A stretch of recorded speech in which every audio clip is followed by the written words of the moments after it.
Good afternoon. My name is Joseph Lloyd and I source cars for people on a professional basis.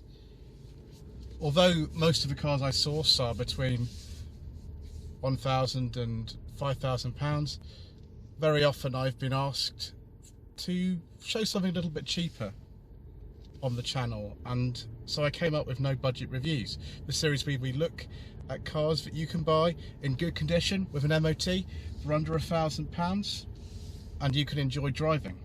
We don't film this in an expensive manner, we don't use separate microphones, we don't use dual head tripods, we don't even use a DSLR, but we do have a lot of fun.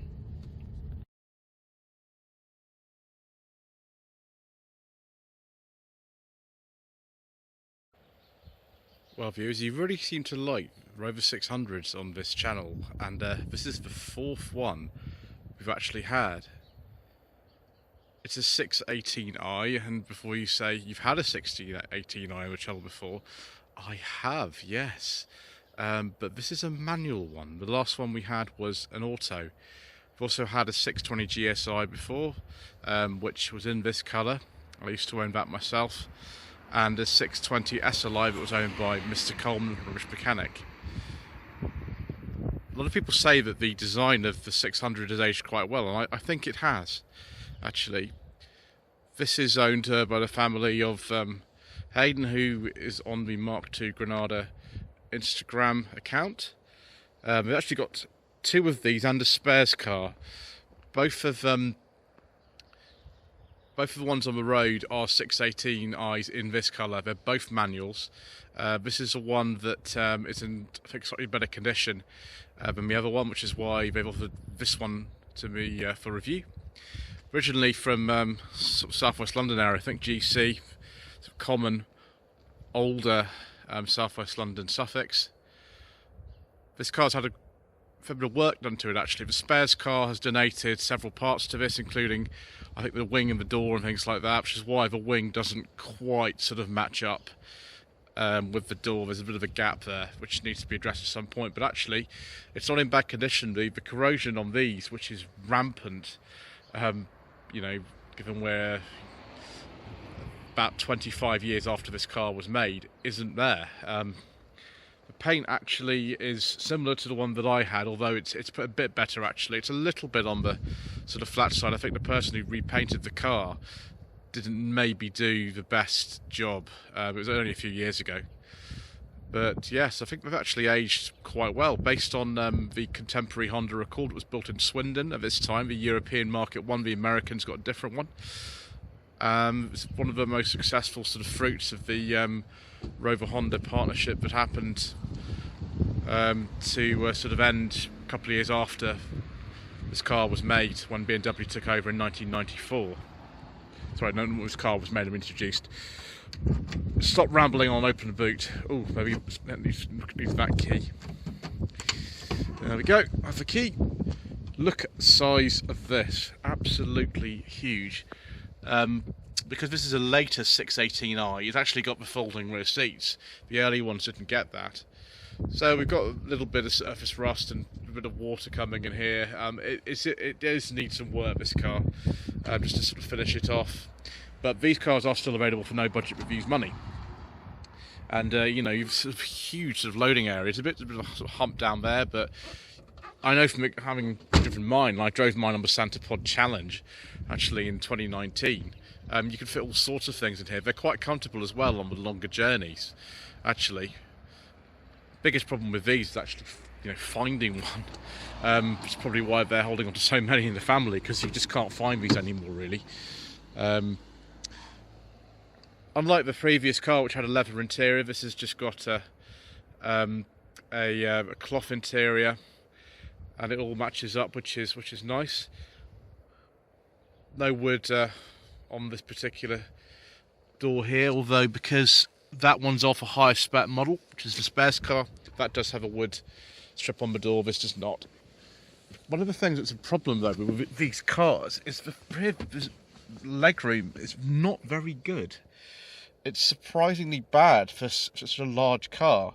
I don't really know why that is. It'd be the same on the contemporary Honda Accord as well. You can also see there's a little sort of crack in the middle of the door handle. These door handles are notorious. They're actually just plastic for braking. The one I had actually had a spare one in the boot. But the headlining in this car is actually really, really good. And because this is a base model, you might not expect a rear armrest, but you get one. It's nice and comfy. Got manual rear windows in here because someone didn't. I think you get electric windows on the base model as an option. This doesn't have them. But yeah, the interior's typical 1990s Rover fabric. The SLI that I had a few years ago, 216 SLI, that was like this actually. Very similar fabric. One was in 1995, although it was registered in 96. But very pleasant to be in here anyway. If you're not that tall, it's not really a problem. If your driver's, you know, a bit shorter, but yeah, it's still very pleasant. If you have an upper trim one, like when I had a GSI, then you've got lots and lots of leather as well, which was even better. Big parcel shelf there for whatever you want, tissue boxes or whatever the typical Rover driver would have in the 1990s. Not too far away here, actually, from where they used to film One Foot in the Grave, which is funny. Right, okay, let's have a seat in the front.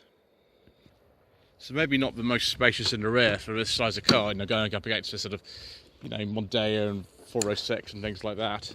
And obviously, you know, I think Rover, with their naming scheme, wanted you to consider these against a 3 Series. But actually, the 3 Series at this time, which mostly would have been the E36 when the 600 was in production, that wasn't very good in the back either. So no problems there really. Very, very simple Honda-derived layout, just with some little Rover tweaks really, like the sort of wood on there. Definitely a Honda steering wheel. These stalks are absolutely identical to the ones from my 45 V6. They're exactly the same. Nice clear instruments, again, typical sort of Honda clarity. We are missing a couple of features here, as you can see. We haven't got any front fogs or anything like that. There's a reheated window switch. No air conditioning. My GSI had air conditioning and a sunroof. This doesn't have either. You can still press the button if you want, but it won't do anything. That's the, amazingly, the original stereo. I think the display actually is, let's see if we can, I'll have to put the key in, won't we, to actually get that to come on. We'll see in a second if we can actually get the display to come up. I think it comes up here, actually. You could probably maybe put a double din in there if you wanted to or something, but, you know, it's good to keep it original if you can. Ashtray down there and cigarette lighter. 5-speed manual, of course you get an auto, because we drove one last year. And there are the electric window switches. They're actually in the middle, not on the door. In this particular car, which is really, really funny, because this door is off a 620, which had electric mirrors. The electric mirrors are there, but they don't work. It's got manual mirrors, and that strip shouldn't be there, because you can see on the other side, there is no strip there, which is fascinating, although the fabric that was used in back 620 is the same as on here, so it doesn't look too bad. You know, you've got to, you know, do what you can if you want to keep these older cars on the road, haven't you?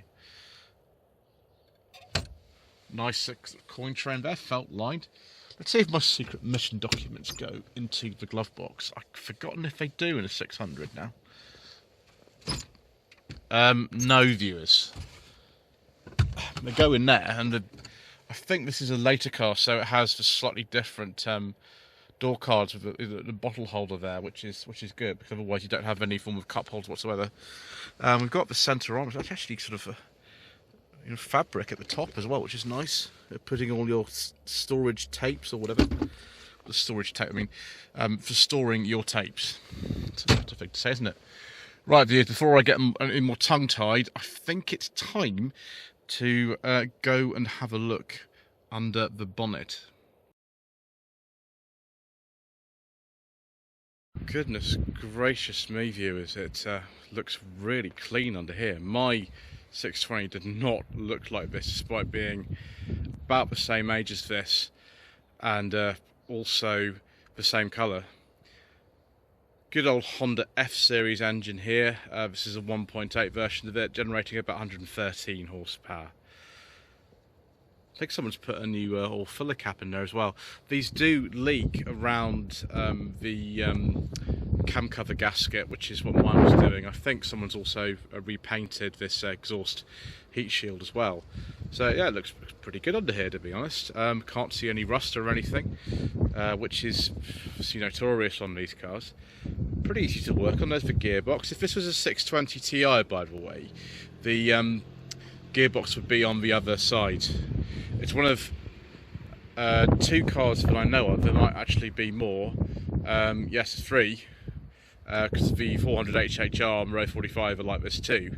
Is that they were engineered for engines that actually turned in complete opposite directions. This is the Honda F series and the Honda H series, but it's also used for 2.3. They turn one way, but everything else, it turns the other way. So the T series turbo and the engines we don't talk about on this channel, they turn the other way. Same thing with the Rover R8 200 400. They have the Honda D series, which turns one way, and then everything else, the T series, K series, turn the other way. Exactly the same with the 420 HHR, which had the T series, and then they're also engineered for the D series automatic. So yeah, Honda engine gearbox on this side, all the other engines gearboxes on that side, which is crazy, isn't it? Just think about the engineering they had to put into these cars so they could accept engines which turned in completely different directions. But there we go. These do have a cam belt. I think all the petrol 600 engines have a cam belt. Just make sure that it's been done, it's up to date. I don't think it's the most difficult thing to do on one of these. It's basically an enlarged D series engine, this. So it's not the most complicated thing. But yeah, so I think we need to go for a little drive, don't we? Lloyd Vehicle Consulting stickers, t-shirts and mugs are available by clicking the link to the Google form in the video description below.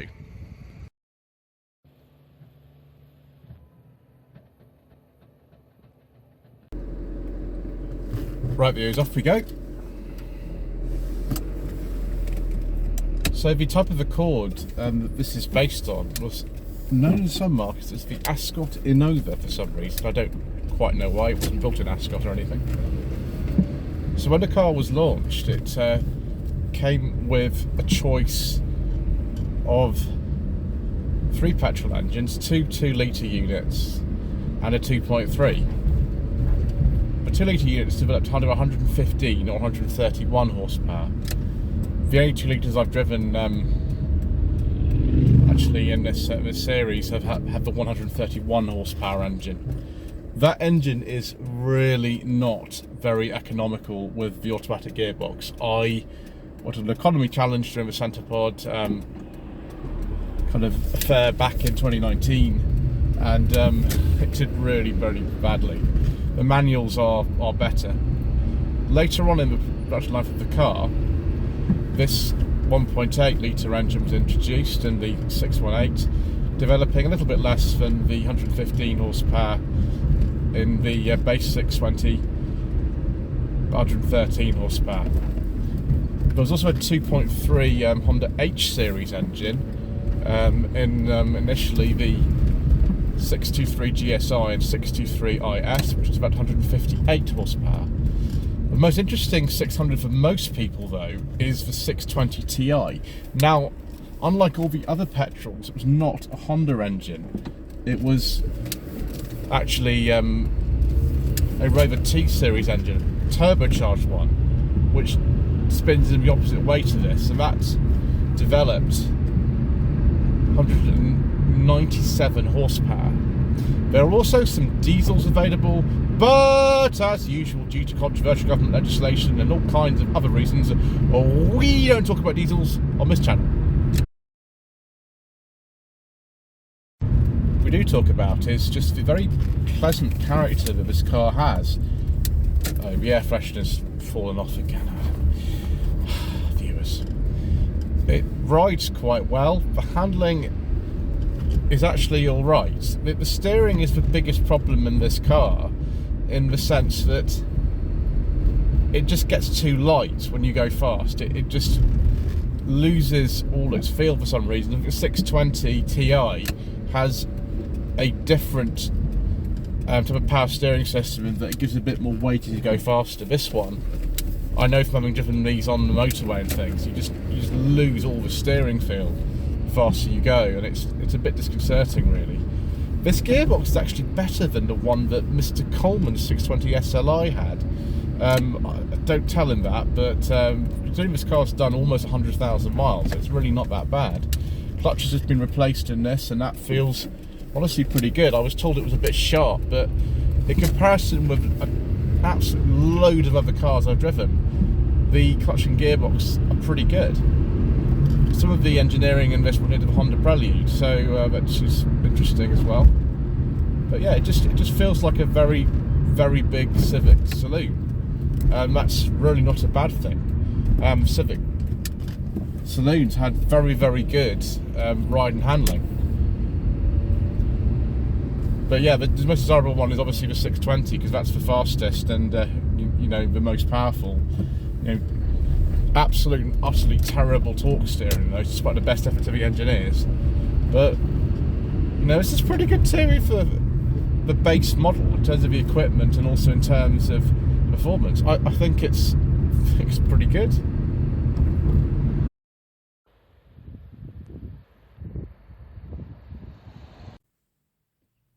So viewers, should you consider a Rover 600 as a car to buy with your hard-earned budget up to £1,000? Well, I don't see why not. These are sort of becoming more desirable as the numbers fall off. I mean, a few years ago, I picked one of these up for £320.